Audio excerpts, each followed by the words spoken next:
I think this was when we lost Mike, Nate, and Louie.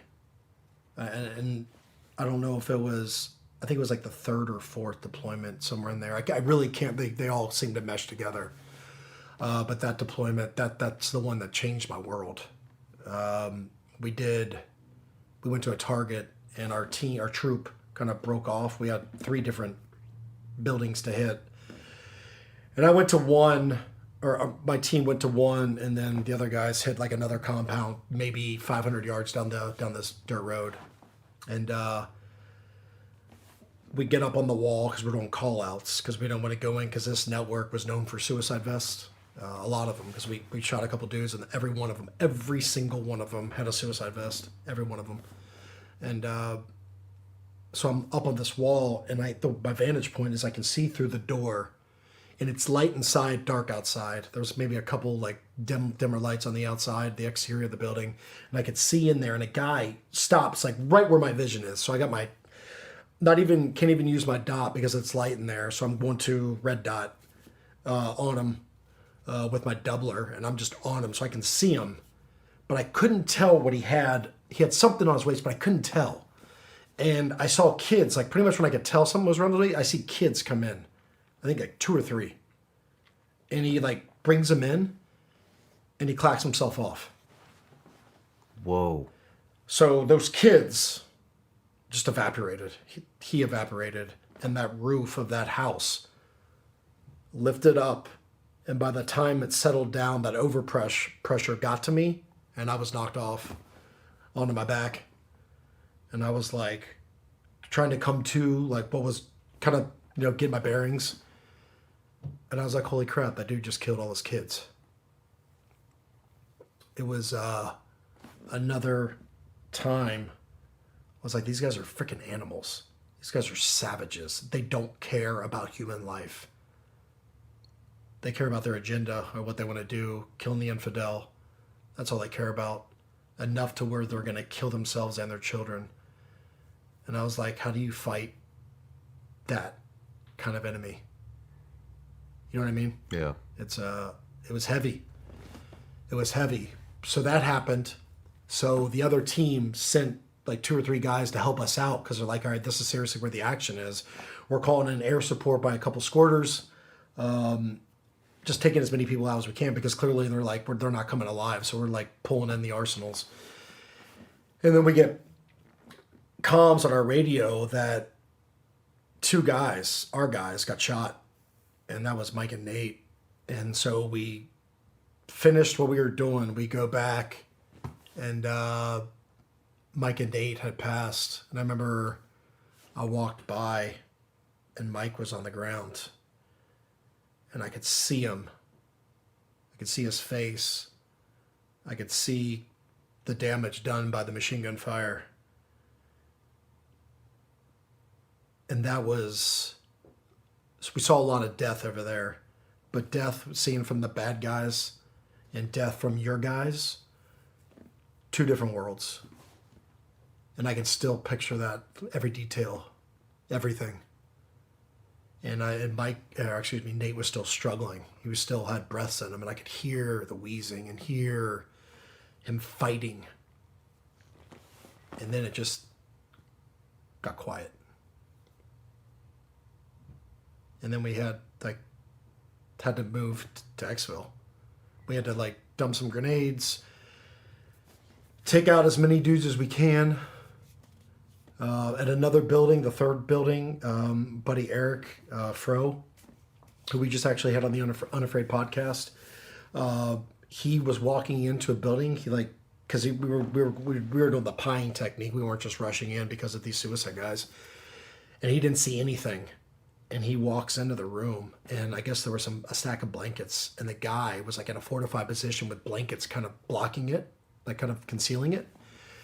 Dude unleashes a full magazine of AK, and it went all around his body. Didn't hit him. He came out of that room, from what I understand, and from what he said, and then his number 2 man, just kind of like True Lies, where he's they're checking the body. Yeah. He's checking all his body. He didn't get hit once. Wow. That's not the first time I've heard that happening. Yeah. So it was a crazy target. And that was my first exposure to losing the good guys, our guys. And what ensued was more drinking to stuff it. Didn't know how to process it.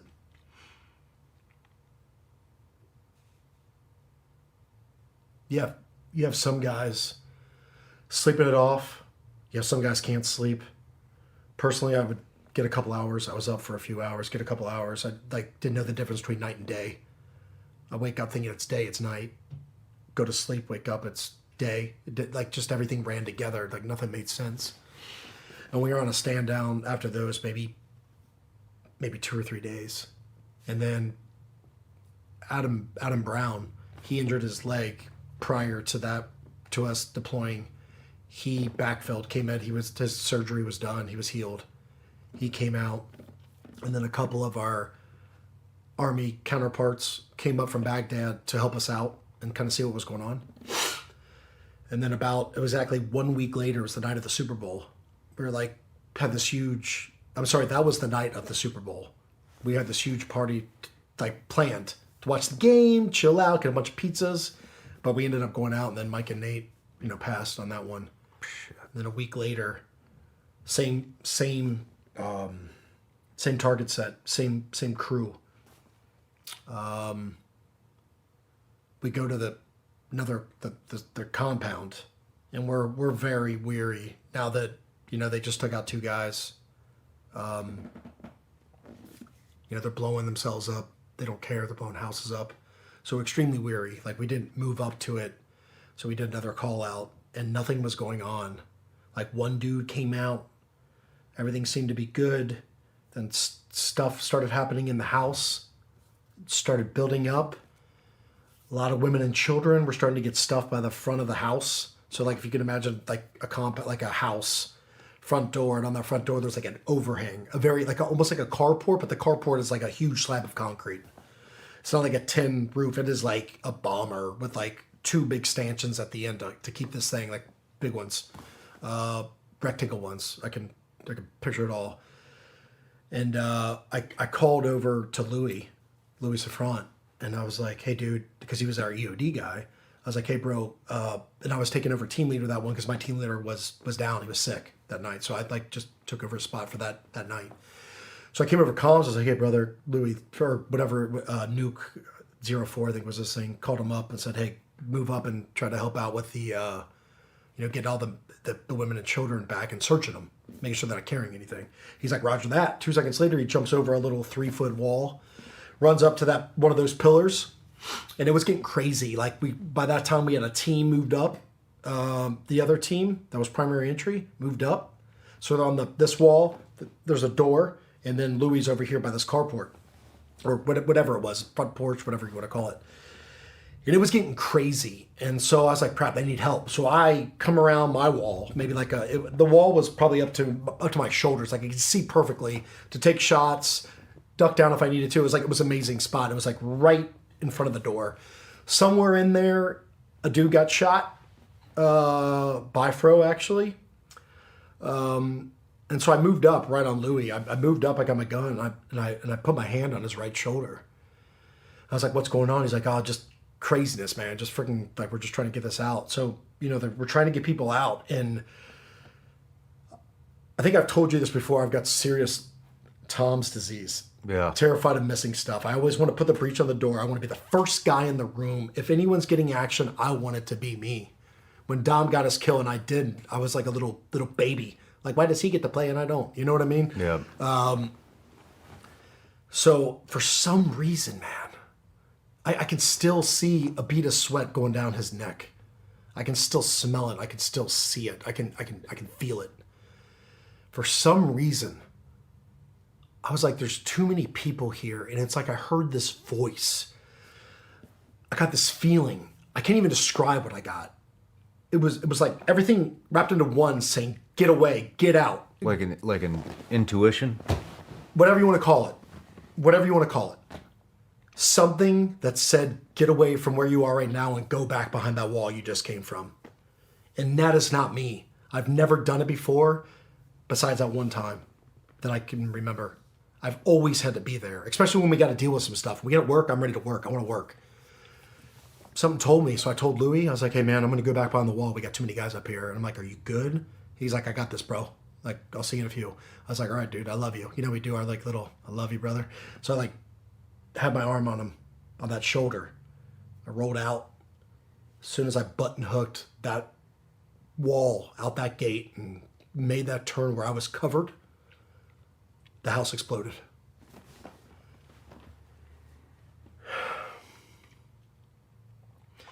And it wasn't a baby explosion. Half the house was gone. That team that was on this side was covered. Blew a couple guys out 30, 50 feet against the backside of the wall, which I was behind. Dudes were covered in rubble. And I was like, what the heck? I got hit with debris on the back of the helmet. Nothing compared to what these guys did. The dust, couldn't see anything. Like everything was just gone. It was like what you would hear, fog of war.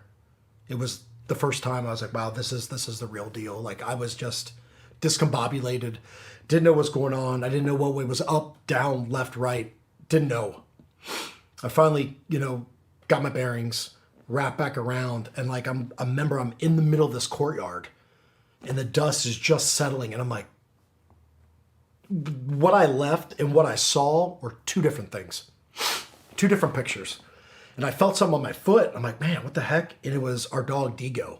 He was buried, and the only thing that was sticking out was his mouth. And he latched onto the first thing that came, and that was my foot.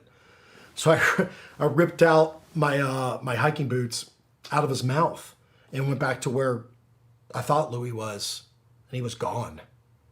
And I'm like, what the heck? And there was one of our augments was over on the side, and I saw him like, what's going on? Do you have Louis? And he's like, yes. And Louis was underneath the slab. And so like there was a hole held up by some rubble, some rock, some boulders from the house. And we're crawling in there trying to grab him. We can reach like his calf to try to grab some fabric to like pull him out. When I grabbed his calf, it felt like jello. There was no bone structure. It was like when that thing fell, it folded him like an accordion and took out, pretty much shattered all bone. It didn't feel like a leg. It felt like a jello mold. Damn. Or putty. And he was stuck under there and we couldn't get him out. And fortunately, the guys inside the building died. I think there were some random shots by our snipers doing containment stuff. But we finally got him out. Our PJs came over with our, I think they're called Sava or Savvy. I talk about a little bit more detail in here. But they lifted it up, got his body out, and we just started exfilling. I think by Bradley, I think the QRF came and exfilled out. And to this day, I'm like, man, what if I didn't come over that radio and say, move up? Would he be here? Why did I hear that voice and he didn't? I'm no different than him. Why? These are questions that I somewhat still answer or ask myself. Is why did I hear that? Why did I tell him to go over? And yeah, it's been a tough one. I'm sorry, man. It's war, right? Yeah. I mean, and I know Louis. I know.